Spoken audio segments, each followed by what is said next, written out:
السلام عليكم ورحمة الله. الإخوان لاباس عليكم؟ أموركم هاني كلشي بخير. غادي نبارطاجي معكم واحد الفيديو على السريع الإخوان بالنسبة لواحد المشكل ديال تقطير الزيت. المشاكل ديال تقطير الزيت فكيعانيو من المعلمين بزاف، وكاين بزاف ديال الأسباب والمسببات اللي كتخلي تقطير الزيت يكون عندك في المحرك. أنا غادي نبارطاجي معكم واحد السبب من الأسباب اللي هو شايع بزاف الإخوان، ودائما كنبارطاجيو المعلومة باش يستافد الجميع، لأن الربح من هادشي كامل هو تعمم الفائدة على الجميع، وما تبقاش الفكرة منحصرة عندك أنت ولا عندي أنا باش نبروفيطي ولا تبروفيطي في هذاك الكليان. المهم المعلومة يعرفها الكليان واللي يعرفها المعلم، ما عنديش انا المشكل، المهم هو انك تعرفها. على قولة الله اكبر المغرب. دابا تابع معايا هذا الفيديو الاخوان، غنوريك حاله من الحالات اللي كتخلي الزيت يسيل عندك من الموتور. كاين بزاف ديال الحالات، ولكن من ضمن هذه الحاله هذه اللي كتخلي الموتور جديد تقدر تاخذه جديد من لاميزو ما عمرو قاص فيه شي بيكليس وتسيل لك الزيت، وكاين اللي كتكون درتي لي ديكالامينج وطلع لك المعلم داك الشيء ناضي وغتسيل لك الزيت. والسبب شنو هو؟ تابع معايا الفيديو خوت على بركه الله. غنوريكم المشكل. دابا بالنسبه لينا هاد السيد عنده تقطير ديال الزيت هنايا، حلينا هاد الكاش هذا اللي كتكون من جهه لامبرياج، لقينا الزيت محبطه تمايا.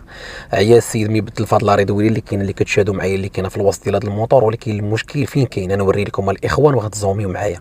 سمحوا لي الا كان التصوير رديء ولا الجوده ديال الصوت عيانه، راه كنحاول نبين لكم ابسط ما يمكن. بالنسبه لهاد الفليكسيبل اللي كتشوفوا الاخوان، هاد الروتور اللي كيكون في الماكينه اللي كنعرفوها اي ماكينه كتنفس، شوف فين مدحوس ما بين الماكينه وما بين الاخر ديال المقص ديال الموتور. يعني هذاك اللي غيطلع النفس من غتنفس الماكينه، حنا معروف ان الماكينه ضروري خصها ان تنفس. هذاك الفليكسيبل اللي تيكون غادي للفلتر اللي كيدير الريح، ها هو فين مدحوس الاخوان. الماكينه ما كتلقاش من تنفس، كتضطر ان تدفع من اقرب بلاصه واضعف بلاصه هي لاريدويل، كتدفع داك الزيت باش ان تقدر تنفس. هذا هو المشكل اللي كيوقع الاخوان لبزاف ديال الخوت ديال سيلين الزيت. غادي ان شاء الله ندوز معكم كاع الاسباب والمسببات ديال سيالين الزيت اللي كيلقاو الناس فيها مشكل. غنوريكم ان شاء الله منين الاخوت.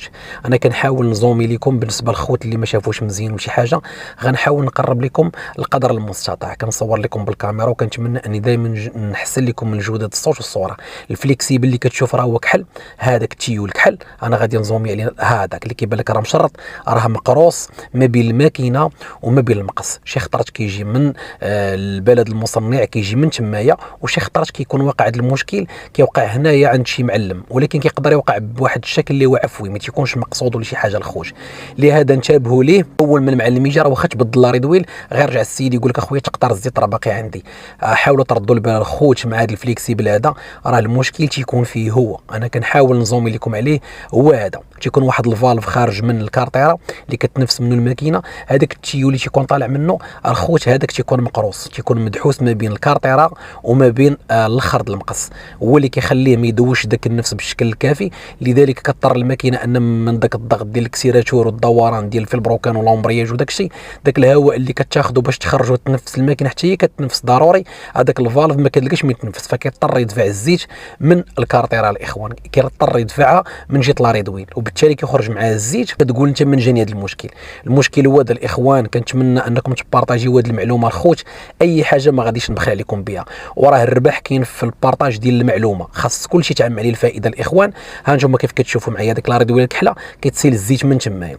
صافي ان فوا حيدنا داك المشكل، لان بدلنا لاردويل الاولى والثانيه وبقى نفس المشكل. من جيت نطل لقيت هذا هو المشكل. واي معلومه الخوت غادي نبارطاجيوها، واذا علمت شيئا غابت عنك اشياء. السلام عليكم ورحمه الله.